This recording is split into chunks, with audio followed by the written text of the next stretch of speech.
Goodbye Gift by Harmony Pie, read by Deathlight. The fire burned bright, with almost as many colors as Celestia's mane. Embers flickered at the hearth, and incandescent flames licked at the charred logs. A lavender alicorn sighed contentedly. She shifted in her pile of warm blankets. They, and the fire's heat, kept the cold at bay. She could see outside her window, a storm beginning with chilling flurries. The wind's whistling, a low hum in her ears. Twilight, with a glow of fuchsia, snuggled into her nest and turned a page of a thick book in front of her. It was titled Harry Trotter, and it was a personal favorite of hers. Hermione actually reminded Twilight of herself. Smiling, she took a jealous sip from her china mug, relishing in the sweet warmth of the hot cocoa. There certainly isn't any better way to spend a late evening, when the world is at war in winter glory. The mare mused to herself, her inner poet arousing. Friendship was just as important, but sometimes the princess just had to get away from it all and have some alone time. Her eyes wandered to the bright flames, dancing like tiny ponies in the hearth. She was filled again with that foolish awe, as she had always been when watching the fire. So pretty. As she watched, her eyelids began to feel heavy, and the wind faded to a dull roar. Yawning, Twilight closed the book with a soft thud. What are the other girls doing? She thought, running a hood through her bedraggled mane. Maybe they're sitting at a fire too, listening to stories, reading books, laughing, and spending time with their families. Spike was away at Rarities, on a mission of fashion, so to speak. Or really, on a shopping trip. The beautiful white unicorn had begrudgingly allowed the smitten Drake to stay at her place after their spree, and gave Twilight some peace and quiet. Perhaps it was too peaceful. Maybe she could just take a nap. After all, she had no duties to attend to. The warmth of the fire against her chest was perfect, the crackling was a lilting tune, and a spot of light in the darkness, a sanctuary. She allowed herself to push the book away and curl up beneath her blankets and let the flames warm her face. The storm brewed, but she ignored it, her ears flopping over her eyes in exhaustion. The mare tucked her forelimbs beneath her and buried a muzzle into the carpets. What a wonderful night.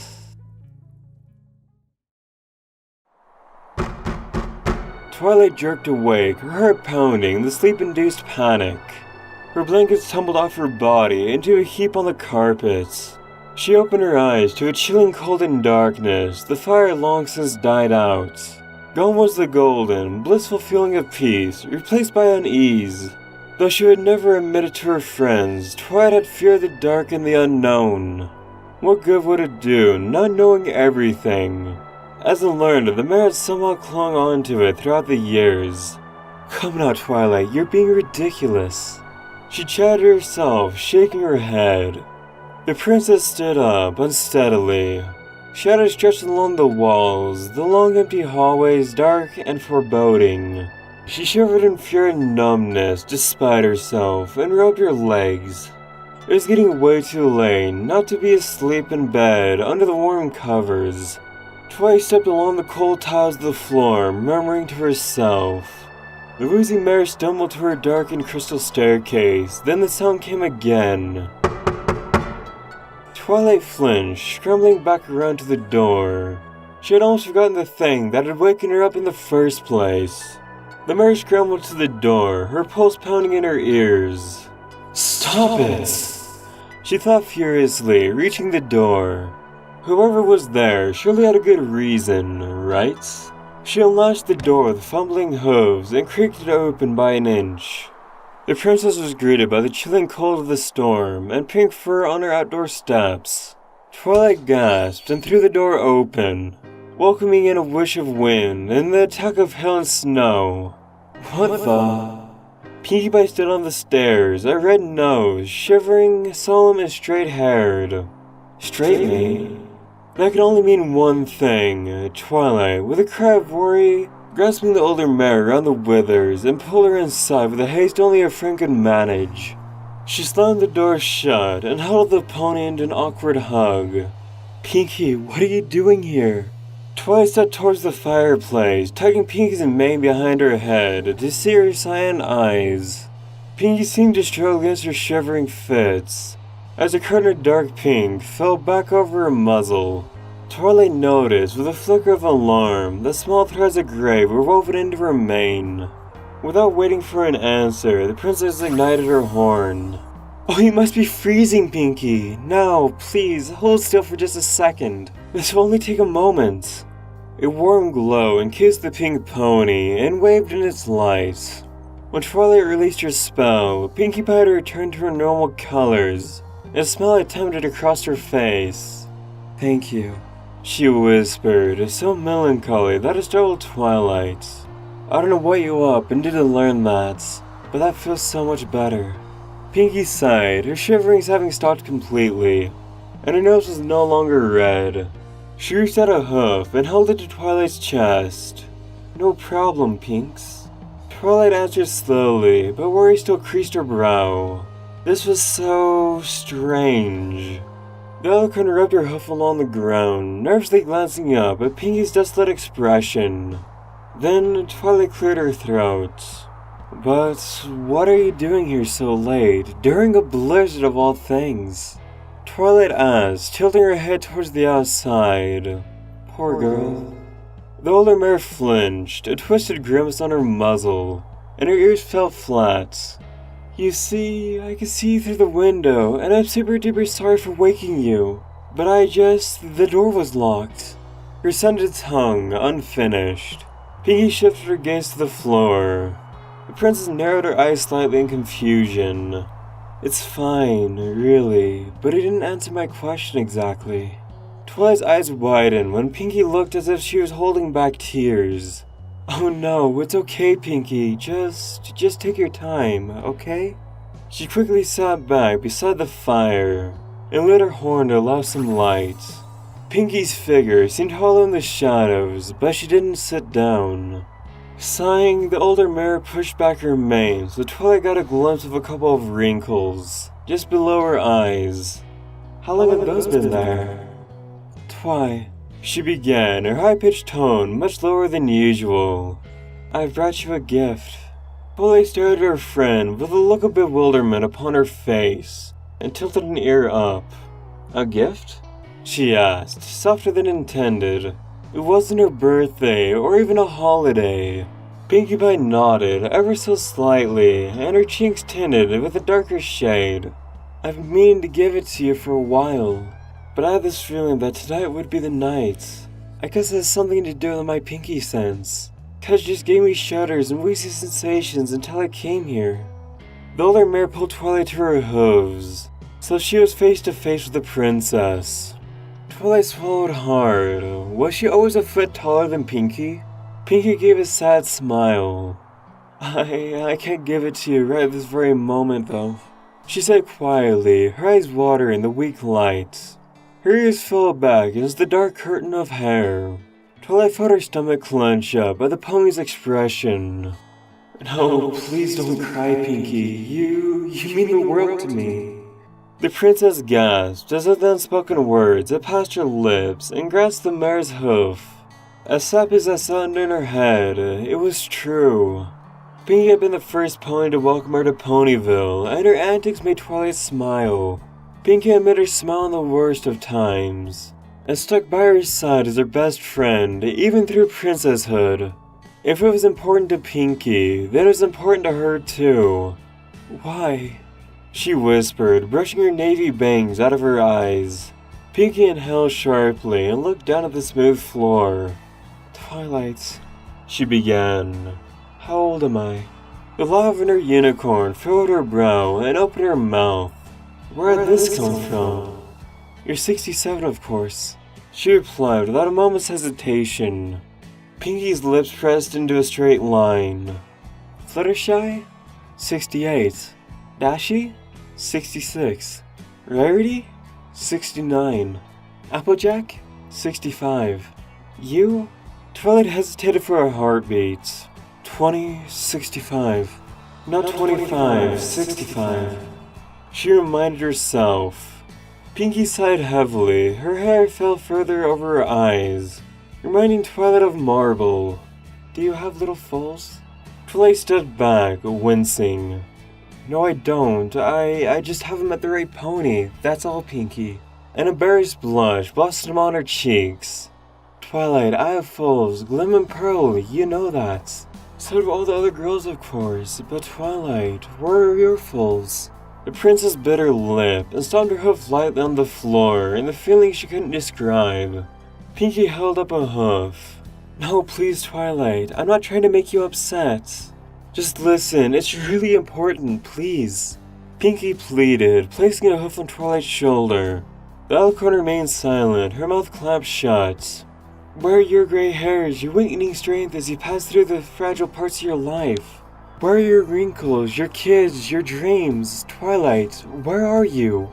Pinkie Pie rubbed her cyan eyes. You're leaving us behind. Twilight cried out in a whimper and ducked her head. Oh, I knew it! Pinkie Pie would never be like this unless... The Alicorn looked up, shaking. What are you talking about, Pinkie? Maybe we can just chat. And he'd come back to smiling. Would that be okay? Twilight's smile was painful. Pinkie Pie sniffed. You know what I'm talking about, and I'm sorry. But I just had to come tonight. I had to see you, Twilight. She said, her ears pressing down. I had to say goodbye. The princess bent down on her knees and bit down on her lip to stop the tears from flowing. A bow rose up in her throat.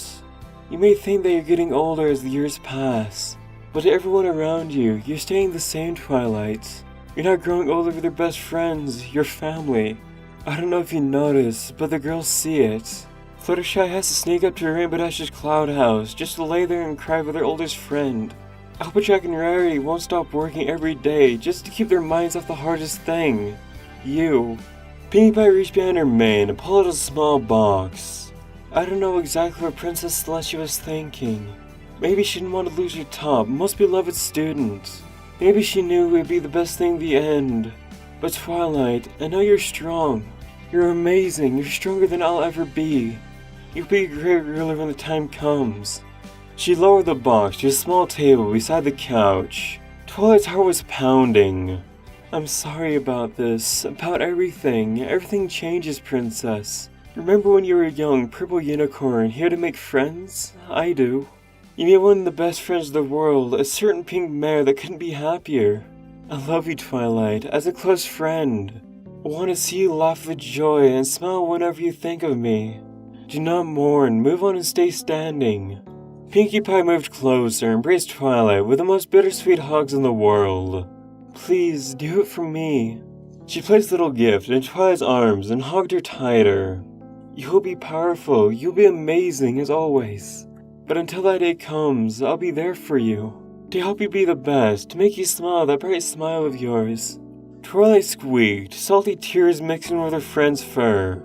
But for now, I'll give you something before that time comes, something to remember me by. Twilight's hoof swished the box a little tighter.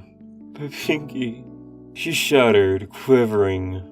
I won't be there in the future to celebrate all those birthdays you'll have. But every year, I want you to open this present again. I know that Pinkie Pie is yelling happy birthday and firing party cannons up and above you. Pinkie finally released her hug. Twilight, you'll be strong. I'll be strong. We all will.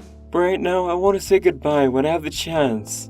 The party pony dug her face into the Alicorn's chest. You are the bestest friend I've ever had, and it's been a joy seeing you happy. Stay that way, for me, please. The older mare stood back and touched the door handle. She pulled the door open, her hair waving in the wind, and turned to look over her shoulder at Twilight.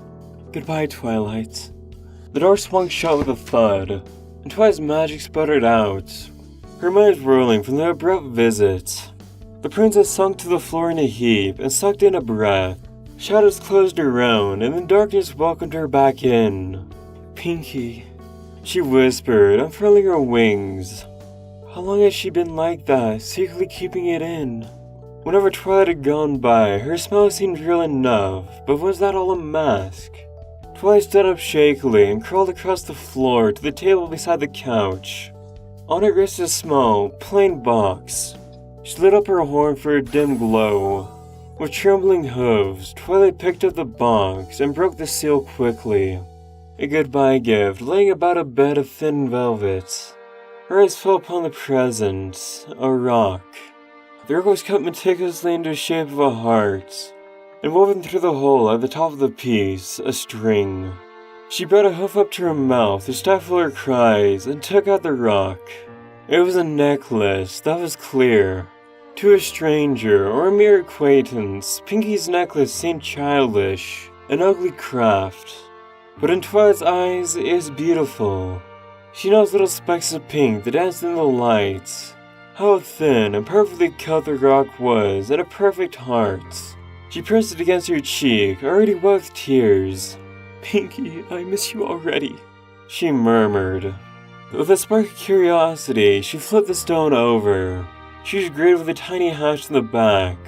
She flipped it open on its hinge, and a small piece of paper tumbled out onto the floor. With a pounding heart, Twilight opened it and found delicate words written in black ink. "Twilight, I'm sorry, but I need you to be happy. I love you like the sister I never had, and I will miss you too.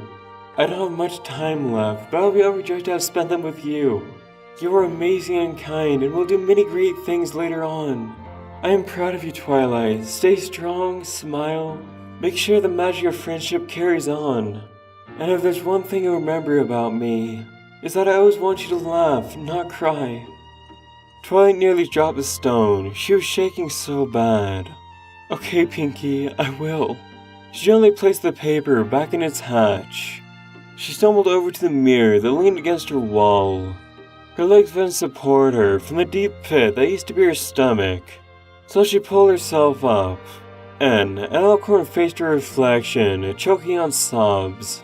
She saw a young, smiling purple unicorn, who just happened to have wings on her back. Then she blinked. A tall Alicorn with a heavy expression, eyes ringed red, regal wings splayed by her side. A princess, an immortal god. Twilight brought her hoof up and smashed it against the glass, crying out in bottled up rage at everything. Why did this have to happen to her? She had known all along from the very first day, 40 years prior, but I pushed it away. Celestia had done it, why did she? Twilight had focused on the present, her wonderful friends, but it was all coming back. Twilight glanced up at the mirror again and moaned. She lifted the necklace around her neck and tied it tight. It was perfect. The princess traced her hoof along the little cracks of the mirror, staring back with a million jagged faces. Yeah, Pinkie Pie wasn't gone, and the other girls weren't either. "You mean the world to me, Pinky," she whispered, clasping the necklace tightly. She rubbed away her tears and stared back in the mirror. "I wanted to make you laugh, not cry." The mirror in the mirror cracked a smile. The mirror in the mirror's mouth opened to giggle and then laugh. The mirror in the mirror grinned and stood tall, and on the inside, Twilight wept.